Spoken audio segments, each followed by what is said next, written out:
Ramakrishna mission রোডে একটি বাসাতে ভিকটিম রুবেল হত্যা সংঘটিত হয়ে যাকে সে ভাড়া থাকতো গত 1 মাস ধরে সে ভাড়া বাসায় ছিল। তো ভাড়া বাসায় ছিল, তার গতিবিধি চলাফেরা এভরিথিং একটু সন্দেহজনক। বাজে ছেলেদের নিয়ে আড্ডা বসাতো, তারপর মাদক সেবন করতো। এরকম অভিযোগের ভিত্তিতে 1 মাস পরে বাসার মালিক তাকে সতর্ক করে দেয় এবং জানিয়ে দেয় যে আপনাকে পরবর্তী মাস থেকে ভাড়া দেওয়া হবে না। এই এরকম বিতান এক পর্যায়ে রুবেল বলতে চাচ্ছে যে ঠিক আছে, সে জোর করে অনেকটা থাকতে চাচ্ছে এবং এই গতকালকে সকালে আনুমানিক 6টা থেকে 10টার মধ্যে ঘটনাটি সংঘটিত হয়। তো 6টার দিকে প্রথমে ভিকটিম রুবেল, সে বাড়ির মালিক পারুল, ওনার দরজায় মানে ওনার রুমের দরজায় লাথি মারে। তারপর জনি, তার ছেলে, তার দরজায় লাথি মারে। তাদের সকাল 6টায় ঘুম থেকে তোলে এবং ব্যাপক বাক বিতণ্ড হয় এবং সে জোর করে ওখানে ভাড়া থাকতে চায়।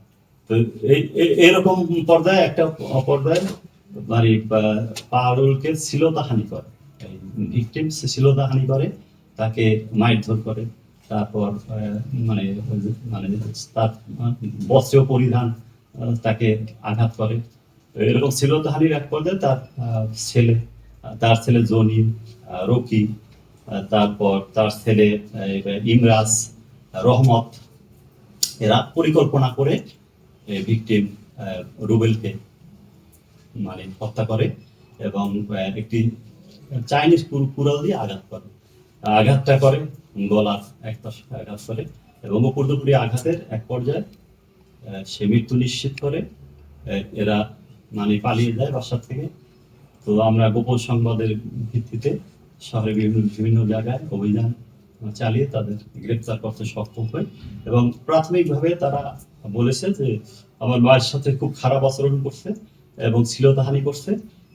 আমরা মানে এই কারণে আমরা তাকে মানে মানে হত্যা ঘটিয়েছি আর কি, এরকম স্টেটমেন্ট এখন প্রাথমিক পর্যায়ে দিচ্ছে এবং আমরা আরো গভীরে যাচ্ছি, মানে এটা আরো কোনো মানে অন্য সহযোগী আরো কেউ আছে কিনা এই সংক্রান্তে আমরা 4 জন আসামি ধৃত করতে সক্ষম হয়েছি।